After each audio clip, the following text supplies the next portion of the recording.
Good morning, goddammit, piss and vinegar day. Fucking two. Just lost monetization. Well, I don't get monetization anyway. Who gives a shit? But I probably fucked the algorithm. Anyway, back day today. I was looking at my left arm. If you know, you don't, or you don't know. Well, anyway, I tore my bicep 7 months ago. Left bicep still way smaller than the right. The tricep and forearm isn't too far off, but the biceps smaller. But it's making a huge fucking difference in my physique in the left to right arm. It's only about an inch and a half, maybe even just an inch at this point. But it just goes to show how much an importance or how significant an inch onto your arm makes, especially an inch onto your bicep. You've probably seen it a bit, but until then, I'm just going to talk a bit about why biceps are super important. But you'll see in a few minutes, or maybe a minute or so, like this is my right arm right now. It's the big one, but you'll see the difference. But the first thing is like even my right one shrunk because after I tore the bicep, I stopped training my right bicep because I didn't want my right to keep growing whilst my left was shrinking at a fucking rapid rate. It would just look weird. So my right bicep shrunk like at half an inch, which made a pretty big difference even there. But then I was like, all right, I'm gonna fuck the arms off because I'm already arm dominant genetically. So let me just focus on torso because I think my torso is really lacking my physique. And to a degree, it was true. Growing my back helped. I think my chest grew a little bit. Shoulders probably shrunk a little bit just because I stopped training them so viciously. But ultimately, I was like, it didn't make a huge difference. Growing your back, growing your chest, yeah, it helps. But the arms, I think the arms, everyone says they're overrated, but it's, at the end of the day, it's the first thing you see. You see arms, and then you see torso. Unless some motherfucker's fucking naked in your room, you're just going to see their arms and maybe their neck and traps. That's a video for a different day. It's not until a bit later where you go, but he's got a pretty big chest or pretty big delts too. But if a person's got tiny arms and fucking huge torso, shit doesn't look right, and probably not going to be like that guy lifts weights. You're just going to be like, that's a swimmer or something. But it's the first thing you see. The biceps are really, everyone always says 2/3 of the arm's the bicep. Well, not in my case. I think it's about half, or at least it was until my arm shrunk. But even if it isn't, like Arnold Schwarzenegger certainly wasn't. He had some of the best arms of all time. So the biceps are super important. Don't, overemphasize the triceps too much. A triceps gets too big and you got no biceps. You end up like me with my left arm. It looks fucking weird. And then the importance of biceps. Here we go. This is the first example of the size difference on both sides. The arm on the fucking left arm looks like a guy who's been lifting for maybe a year or two, whereas my right arm looks like a guy who's been lifting for quite some time. And that's only because of an inch difference. That's probably the reality. Is you grow maybe an inch on your arms as a natty after the intermediate stage. Inch at a time might take 2 years. I mean, in my case, it's taken a long time. Before I tore the bicep, getting from 16 to 17, that took fucking forever. It took a really hardcore bulk to do it. It took high intensity training to do it also, but that's, again, a video for a different day.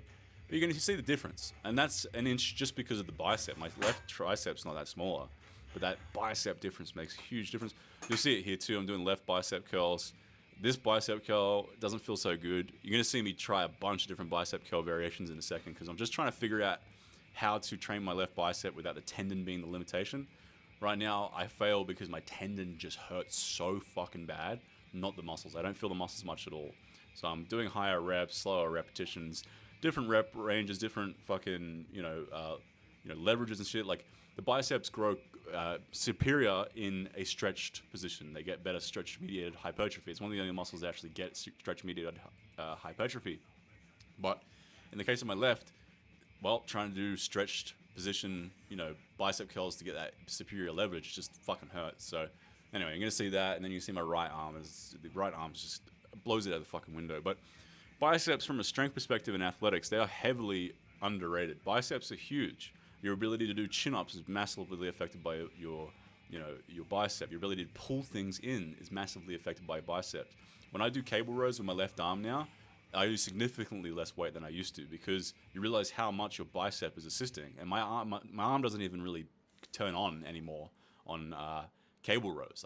My bicep just doesn't know how to fucking turn on, which is great for feeling my back and my mind-muscle connection. But as far as force production, it's terrible. I've lost fucking 25 kilos of force off the cable row because my bicep's not there, right? So your ability to pull up or pull towards, your ability to grapple people and pull them in towards yourself, There's so many different, scenarios. Yeah, you can see the difference in my arm here. It's just fucking crazy.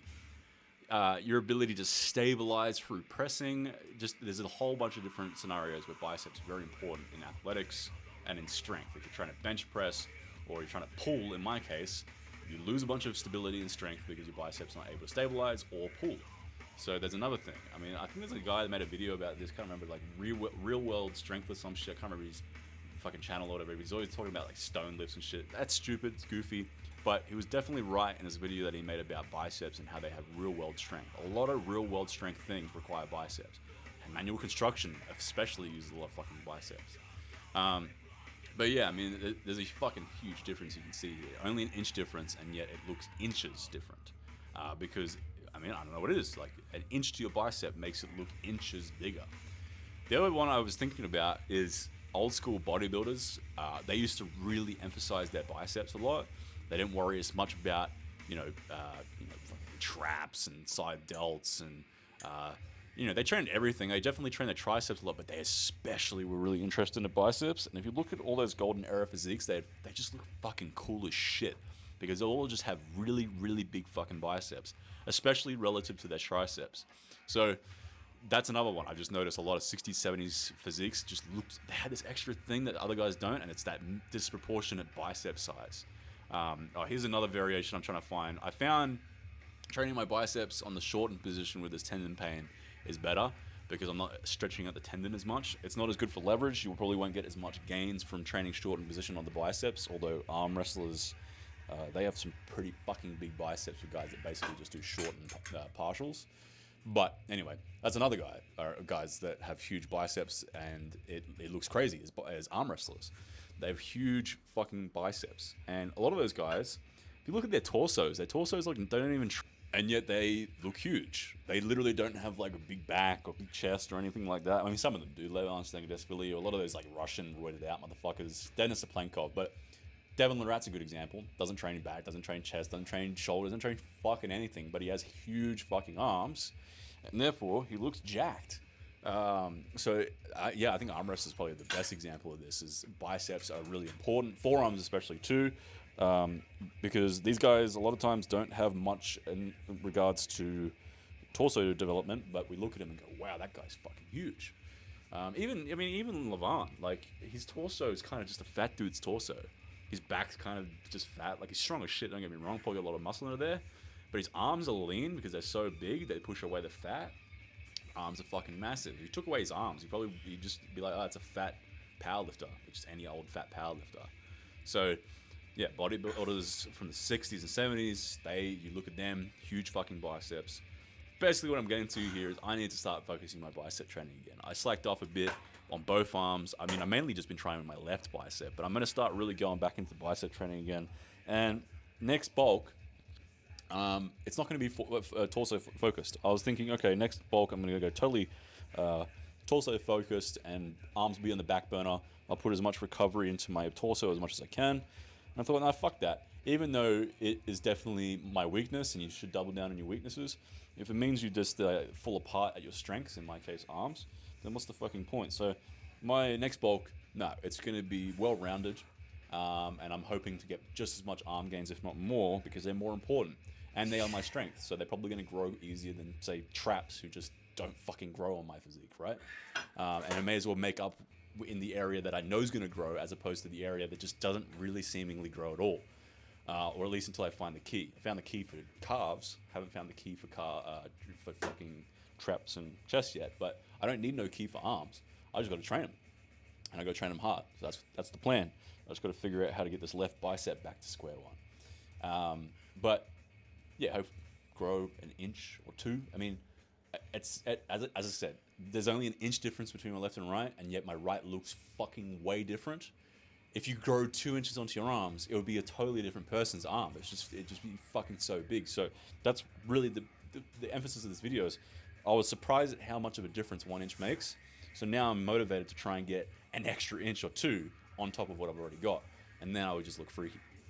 The other thing is there's plenty of natties, right, that have backs and chests and legs that are comparable to roiders. Maybe not as big, but there are plenty of guys that have good enough genetics in their back and chest because most people are more torso dominant than arm dominant. Like, unlike me, I'm arm dominant, and I used to always regret, sort of resent that. But now I'm actually kind of stoked that I'm arm dominant, and I'm gonna just go towards it. But plenty of guys out there who have backs that are just as big as Reuters, or chests big as Reuters when they're natural, legs, but not many guys out there, if any, really, have arms that are comparable to Reuters when they're natural. The only one I can really think of is Jeffrey Verity Schofield. And if I'm being honest, I'm not so sure about his status anymore. And on top of that, dude's got crazy good insertions. 6 months ago, my arms were the same size. He has 17-inch arms, but they don't look the same size because he has these sick fucking arm insertions. So that's another big thing, and you can't change that necessarily. But overall point more so being, it's super rare for a guy to have absolutely massive arms when natural. So trying to get really big arms when natural is really important because it's something that's harder to get big. It's not that hard to get a huge back or huge legs even if you're natural, unless you have horrible genetics, because these are muscles that like to grow big. There's a lot of different muscles, and they've got large bellies with more fibers, bigger myonuclear domains, all these different components. Arms not so much. So that's the other thing. If you're a natty, you should probably start trying to get those arms bigger because you're already sort of working uphill if you're natural in the arm department. And then, I mean, on top of that, if you are natural and you have like long ass arms and fucking shit insertions, then you should probably actually like bias your arms. You should probably start focusing on your arms more than anything. You should maybe put your back training and chest training and shoulder training a little bit on the back burner because, yeah, I mean, your arms are the fucking limitation. If your arms are small, it's a real fucking... this is the perfect example of the arm difference here. You can see that. That just looks like a totally different fucking arm. Yeah, if you've got really shitty small arms, bad insertions, you're like super long or whatever, definitely start fucking hammering your biceps more. Definitely start sacrificing some frequency and volume and intensity on other areas to get those biceps up, just like I did with my torso. Anyway, that's it for today. Like, basically, get bigger fucking arms, and it'll make a huge difference. If you make your chest an inch bigger, it's noticeable, but it's not like a game changer. But a fucking bicep or a forearm bigger by an inch, that's a huge deal. Anyway, that's it. Peace out. Bye.